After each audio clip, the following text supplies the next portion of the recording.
If Microsoft had never ended support for Windows 7, we would be living in a very different, but much slower, technological landscape. While many remember it as the optimal operating system with a simple interface and no bloatware, keeping it on support in 2026 would have created a unique, but challenging scenario for personal computing and corporate infrastructure. In this video, we explore what would have happened if Microsoft still supported Windows 7 in 2026. As of 2026, Windows 7 has been out of support for over 6 years. Microsoft ended all technical support, updates, and security patches back in January 2020. A paid ESU program existed for professional and enterprise users, but this ended in 2023. Most apps and browsers have also ended their support for Windows 7. Chrome and Edge stopped supporting Windows 7 in 2023. Firefox, which has already extended support for Windows 7 several times, is finally dropping support. The market share has also declined.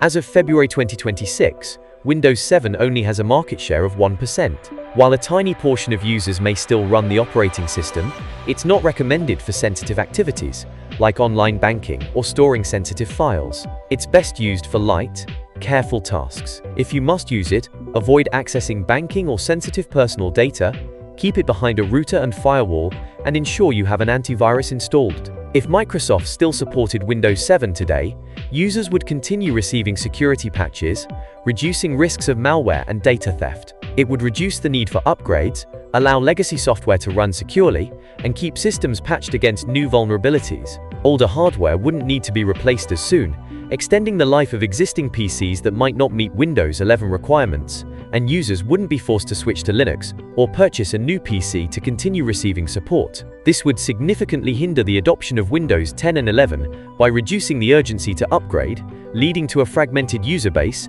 and increased development costs for compatibility. Microsoft would have to split resources to maintain the three operating systems, hindering the development of new features in Windows 10 and 11. Windows 7 would likely still be popular. Many users dislike the modern, advertisement-heavy, or AI-integrated interfaces of Windows 11 and prefer the classic, clean feel of the Aero theme. Users appreciated the lack of required Microsoft account logins and built-in telemetry. If support were maintained, we estimate the market share would be around 15 to 20%, compared to 1% today. Windows 7 would likely still be less secure than Windows 10 and 11, even if Microsoft still provided support today. Windows 7 lacks built-in features found in modern Windows versions, such as enhanced hardware-based security, ransomware protection, and improved browser sandboxing. Even with official patches, Windows 7's core code is nearly 17 years old. It would be much more vulnerable to modern malware than the kernel of Windows 11. Developers would likely still drop support for Windows 7, even if Microsoft provided the monthly updates. While official support from Microsoft helps prolong an operating system's life, the decision to drop support is driven more by technical factors than just the end-of-life date. Modern software relies on the latest technologies, graphics engines like DirectX 12, and security APIs that Windows 7 doesn't support. Forcing modern software to run on Windows 7 often means diminishing security or performance. Chrome and Firefox might have stayed for another year or two, but they would eventually reach a limit. Modern browsers rely on advanced hardware acceleration APIs that simply don't exist in Windows 7. Supporting them would mean writing two entirely different versions of the browser engine.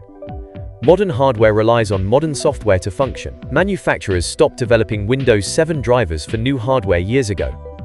This includes essential drivers for graphics, audio, and networking. Modern processors, like the Intel Core 11th generation and higher, are optimized for Windows 11. Windows 7 can't manage the hybrid architecture of 11th generation processors, which combines performance cores and efficient cores using Intel Thread Director, a technology designed for Windows 11. The Windows 7 installer also doesn't support the modern USB version 3.0 controllers found on modern motherboards. This makes Windows 7 very difficult to install and operate efficiently on modern systems. Even if you manage to install it, it would lack proper power management and performance optimizations, resulting in a slow system. If support existed in 2026, Windows 7 would likely still hold 15 to 20% of the market, compared to its current 1%. It would no longer be the most widely used operating system. Windows 10 and 11 will have likely taken over by now, as many others move for better security, hardware compatibility, and software support. While a significant, loyal user base would likely have stayed, the weight of the industry would have eventually forced the majority onto Windows 10 and 11. Casual users often buy new PCs every 6 to 8 years. Most people don't choose an operating system, they buy a new computer that comes with one. Since 2016, almost every new computer from Dell, HP and Lenovo has come with Windows 10 or 11. We actually have a real-world example of this. Microsoft supported Windows XP for 12 years, much longer than usual, but its market share eventually dropped, not because people liked Vista or 7 more, but because the web and hardware evolved past what XP could handle. If you want to stay up to date with more insightful content like this, then don't forget to like, share, and subscribe. To receive notifications whenever our channel posts new content, you can also click on the bell icon.